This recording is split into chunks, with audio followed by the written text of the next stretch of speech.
So we have seen that the lungs, the pleura, they develop from pericardio peritoneal canals. They develop from pericardio peritoneal canals. Now in adult life, the pleura has two layers, outer parietal layer and inner visceral layer. The visceral layer which is attached to the lungs is also called as pulmonary pleura. The visceral pleura is also called as pulmonary pleura. And the parietal pleura, suppose now this is the lung, okay, and this is the visceral pleura, and this is the parietal pleura. The parietal pleura is divided into four parts. The part which goes above the clavicle is called cervical pleura.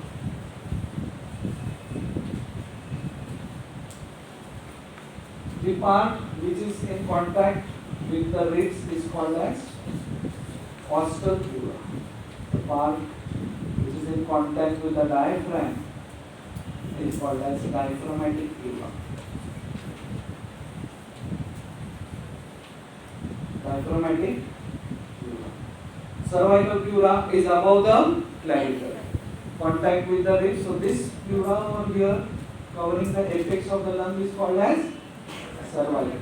Covering the area which is in contact with the ribs is called as costal. The pleura covering the base of the lungs in contact with the diaphragm is called as diaphragmatic pleura. Pleura on the mediastinal surface is called as mediastinal pleura. When did we come across mediastinal pleura? By studying the mediastinum. All the lateral relation of all the mediastinum was mediastinal pleura. Now there are two recesses in the pleura. There are two recesses. Recess means, so in the school we had recess. Recess means gap. There was gap between the three lectures, then recess, then two lectures, long recess, short recess. Okay. In medical college, recess only exists in pleura. There is no recess otherwise. Okay. After one lecture, there is another lecture, then next lecture, and then next lecture. No recess. But there is recess. Where is that recess? In the pleura. That recess is there in the pleura. If you take a transverse section of the pleura, now suppose this is the lung, and this is one lung, and this is the visceral pleura.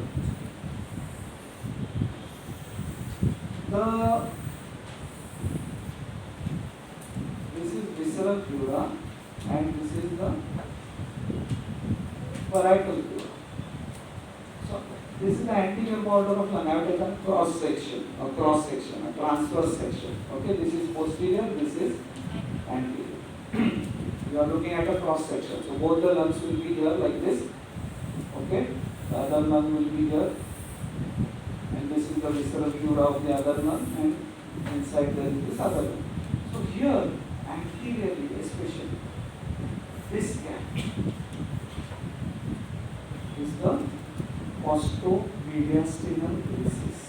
Costo-mediastinal recess, it exists for expansion of the lungs, expansion of the anterior border of the lungs. So whenever we breathe heavily, all these recesses will get completely occupied. Okay, so this extra gap is kept because our breathing is not always normal, right? When you come in time for the lecture, you nicely climb the stairs, breathing is normal. When you come late for the lectures and you so that time, what is happening? The breathing becomes fast because you are running.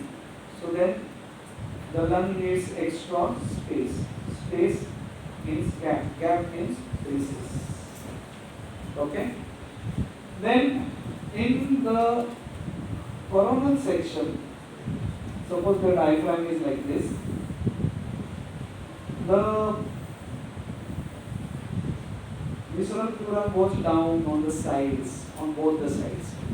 And this is called as costodiaphragmatic recess. Costodiaphragmatic recess. Costodiaphragmatic recess. You may ask me, sir, इतना क्यों सिखा रहे हैं आप हमको? Postdiaphragmatic recess is seen on the X-ray also. These are for expansion. In case of a pleural effusion, that is accumulation of fluid in pleura.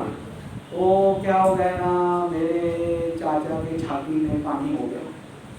छाती में पानी हो गया मतलब प्लूरल इफ्यूजन. फिर वो डॉक्टर के पास लेके गया, फिर उसने सुई डाला और पानी निकाला. Pleural effusion. So the first sign of pleural effusion is seen here. The postdiaphragmatic recess gets obliterated. So you may detect the early pleural effusion by looking at that this recess is obliterated. Postdiaphragmatic recess. Okay, on X-ray. Now the blood supply of the pleura. You have to remember the blood supply of the visceral pleura will be same as that of the body wall. Blood supply and nerve supply.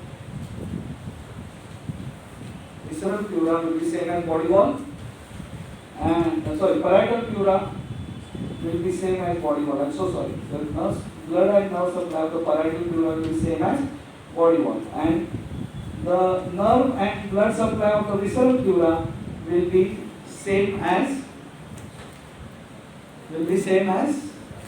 the lungs. So parietal pleura, what will be the blood supply?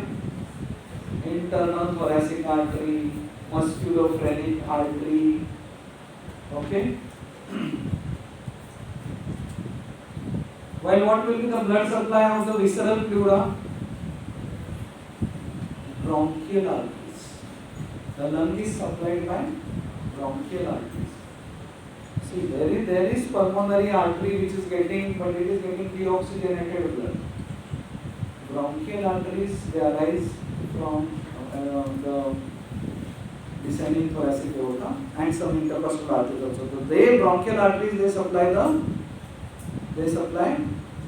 lung of fresh blood. Okay.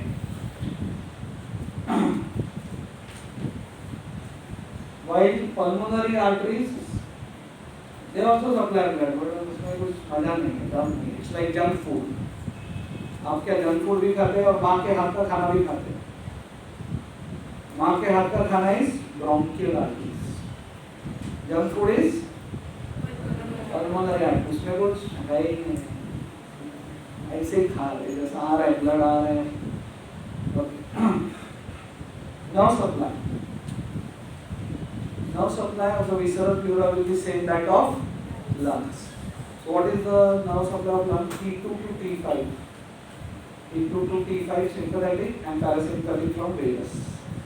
So visceral pleura will have same. Visceral pleura lung को चिपक गया है, तो जो भी lung का blood supply ना सकता. Parietal pleura body चिपक गया है ribs को, तो body wall. तो उसका जो nerve supply है, there are two nerve supply. All of us know that along the medial side there is one nerve which goes of the lung. Along the medial side of the lung there goes one nerve, phrenic nerve. Vagus को हमने बोला, vagus is parasympathetic. That supplies lungs and the visceral pleura. Phrenic nerve. So mediastinal pleura and central part of the diaphragmatic pleura is by phrenic nerve. Mediastinal pleura and central part of diaphragmatic pleura is by phrenic nerve, and costal pleura and peripheral part of the diaphragmatic pleura is by intercostal nerves. Yes, can you repeat yourself? My reference book. Go. Mediastinal pleura and central part of diaphragmatic pleura. The costal pleura and the peripheral part of the diaphragmatic pleura is by intercostal nerves. Okay. Same thing applies even for the diaphragm area. The central part is more supplied by the phrenic nerve. Peripheral part is from the body wall. Because the development is from the body wall. Diaphragm, the development of the peripheral part is from the body wall. Okay? Applied anatomy. When there is blood, hemothorax. When there is fluid in the between the two layers, pleural effusion. When there is air in between the two, pneumothorax. And when there is pus, pyothorax. Okay? So with that, we end our discussion on